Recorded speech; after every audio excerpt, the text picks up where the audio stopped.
నమస్తే అందరికీ welcome back to our channel princess Hayanshi. అందరూ ఎలా ఉన్నారండి? బాగున్నారా? నేనైతే చాలా బాగున్నాను. ఈరోజు మన స్పెషల్ రెసిపీ వచ్చేసి బీరకాయ ఎండు రొయ్యలు కర్రీ అండి. ఎండు రొయ్యలు అయితే స్మెల్ వస్తాయని చెప్పేసి చాలామంది కూడా ఇష్టపడరు కదా. ఇవి స్మెల్ రాకుండా ఎలా చేసుకోవాలి, ఏం చేయాలి అనేది ఈ వీడియోలో చూసేద్దాము. వీడియో స్టార్ట్ చేసే ముందు మన ఛానల్ని ఎవరైనా కొత్తగా చూస్తున్నట్లయితే ప్లీజ్ సబ్స్క్రైబ్ చేసుకోండి. మన వీడియోలు మీ మొబైల్కి నోటిఫికేషన్గా రావాలి అంటే బెల్ సింబల్ని క్లిక్ చేయండి. ఇంకా మనం వీడియోలోకి అయితే వెళ్ళిపోదాం. దీనికోసం అయితే స్టవ్ అంటించుకొని కడాయి పెట్టుకొని అందులోకి మనం తీసుకున్న ఎండు రొయ్యలు అయితే వేసి సన్నని మంట పైన దూరగా అయితే వేయించుకోవాలి. ఇలా వేయించుకోవడం వల్ల రొయ్యలకున్న ముండ్లు మొత్తం కూడా విరిగిపోతాయి. ఇలా ఎండు రొయ్యలను వేయించుకొని చల్లబడిన తర్వాత 2 సార్లు కడిగి వేసుకోవడం వల్ల రొయ్యలకున్న స్మెల్ అయితే ఎక్కువగా రాకుండా ఉంటుందండి. ఇంకా ఇవైతే వేగిపోయినాయి కదా, పక్కకు తీసి పెట్టుకుందాము.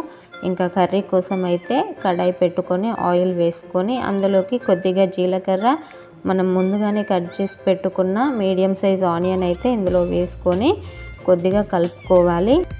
ఇందాక మనం దూరగా వేయించుకొని పక్కన పెట్టుకున్న రొయ్యలు అయితే చల్లారిపోయే ఉంటాయి కదా, వాటినైతే చక్కగా 2 సార్లు అయితే కడిగి ఇందులో వేసేసుకొని ఒక్కసారి మంచిగా కలుపుకోవాలి. ఇంకా ఈ రొయ్యలంతా కూడా కలుపుకున్న తర్వాత ఇందులోకి 1/2 టీ స్పూన్ అల్లం, 1/2 టీ స్పూన్ పసుపు, 1 టీ స్పూన్ సాల్ట్ అయితే వేసుకొని కలుపుకోవాలండి. ఇంకా మనం ముందుగా కట్ చేసి పెట్టుకున్న బీరకాయ ముక్కలు అయితే అన్నీ కూడా ఇందులో వేసుకుందాము. బీరకాయ ముక్కలు కూడా ఇందులో వేసుకున్న తర్వాత అంతా ఒకసారి మంచిగా కలుపుకొని ఒక 2-3 మినిట్స్ వరకు అయితే మూత పెట్టేసుకొని అట్లా వదిలేయాలండి. అందులోకైతే అంతా వాటర్ వచ్చి మంచిగా మగ్గిపోతాయి. 2-3 మినిట్స్ తర్వాత అయితే చూద్దాము.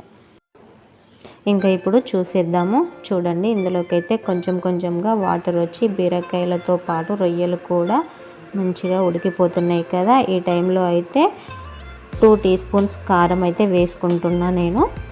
ఇదంతా ఒకసారి మంచిగా కలుపుకొని మళ్ళీ కొంచెం సేపు మూత అయితే పెట్టుకోవాలండి.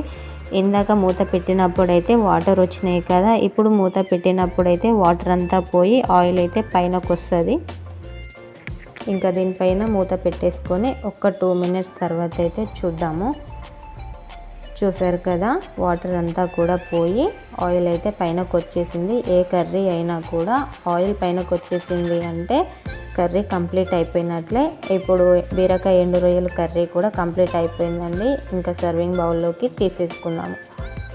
చూడండి, ఈ కర్రీ అయితే చాలా అంటే చాలా బాగుంటుంది. ఒకసారి ఇలా ట్రై చేయండి. మీకు ఈ వీడియో నచ్చినట్లయితే ఒక లైక్ చేయండి, మీ ఫ్రెండ్స్కి షేర్ చేయండి, మన ఛానల్ని సబ్స్క్రైబ్ చేసుకోండి.